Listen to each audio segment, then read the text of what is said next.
Petit coup de poing direct et vous enchaînez, d'accord? Et je vais voir de la rapidité. Afin de préparer ses élèves aux conditions difficiles des opérations extérieures, l'école des commissaires des armées organise la 2e édition de l'exercice hauteur. Un exercice grandeur nature de 36 heures dans lequel 36 élèves de 2e année se voient confrontés à des situations de réflexion, de stress et de fatigue. Afin d'être prêts à affronter la réalité du terrain, le sport occupe une place prépondérante comme nous l'explique David, élève commissaire.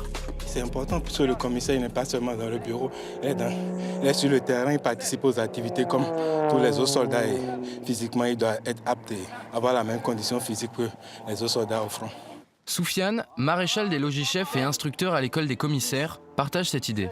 En opération extérieure, un commissaire peut être sur un convoi, sur un incident avec un local, donc aller voir un peu ce qui se passe. Donc il faut qu'il soit physiquement prêt et apte pour pouvoir remplir certaines missions.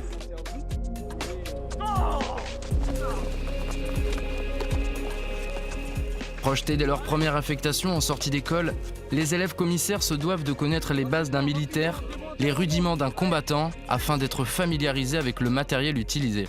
Savoir manier une arme, c'est un des actes élémentaires en fait, du combattant, donc c'est obligatoire. En opération extérieure, on ne peut pas juste avoir l'arme et pas savoir s'en servir, c'est impensable. Comme tous les militaires, on apprend les règles ISTC, on passe divers modules, on fait du tir régulièrement. C'est vrai que c'est quand même pas évident, la première fois qu'on tire à balles réelles surtout, ça fait un peu bizarre.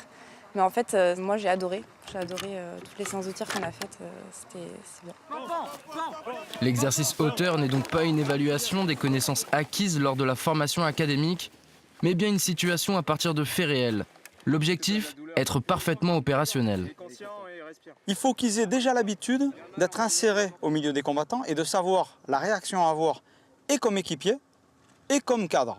Puisque demain, les gens vont se tourner vers eux. Ils ont un galon d'officier sur la poitrine, on oubliera qu'ils sont commissaires, on se souviendra qu'ils sont officiers et on attendra d'eux une réaction de chef. Les métiers des commissaires en opération sont très variés, le contentieux, l'état civil, les achats, les finances, bien entendu la logistique, la gestion de site, énormément de métiers.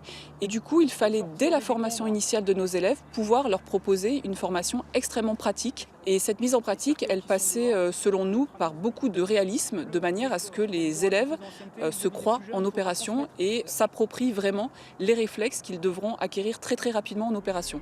Et en opération, les événements peuvent parfois être tragiques.